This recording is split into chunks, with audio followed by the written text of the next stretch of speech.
10व्या वर्गाचा निकाल लागला. तर सर्व विद्यार्थ्यांचं उत्तीर्ण त्यासोबत अनुत्तीर्ण विद्यार्थ्यांचं मनापासून अभिनंदन करतो. आणि कुणी खचून जाऊ नका, कारण अपयश हीच यशाची पहिली पायरी असते.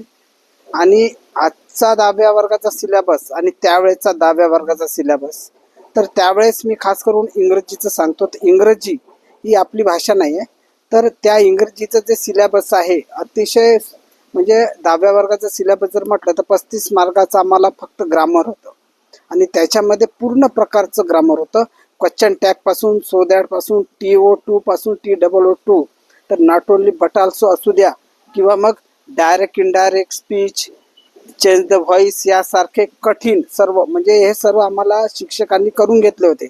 म्हणजे 35 मार्काचं ग्रामर केल्याशिवाय म्हणजे काहीच शक्य नव्हतं. आणि त्याचबरोबर पॅसेज असायचा, म्हणजे उतारा 6 मार्काचा, पाठांतराचा उतारा. आणि आम्हाला आजही आठवते छत्रपती शिवाजी महाराज द कोरोनेशन, शिवाजीच कोरोनेशन नावाचा हा इम्पॉर्टंट होता.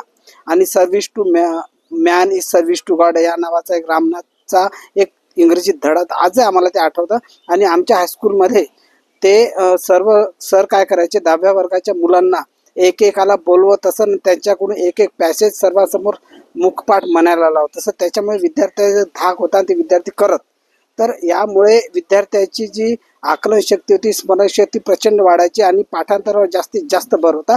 त्याच्यामुळे ही आता आजकालच्या युगामध्ये विद्यार्थी पुस्तकापेक्षा जास्त मोबाईलमध्ये रमतात, नेटवर जास्त अभ्यास करताना दिसत असतात. तर हे विद्यार्थ्यांनी टाळावं.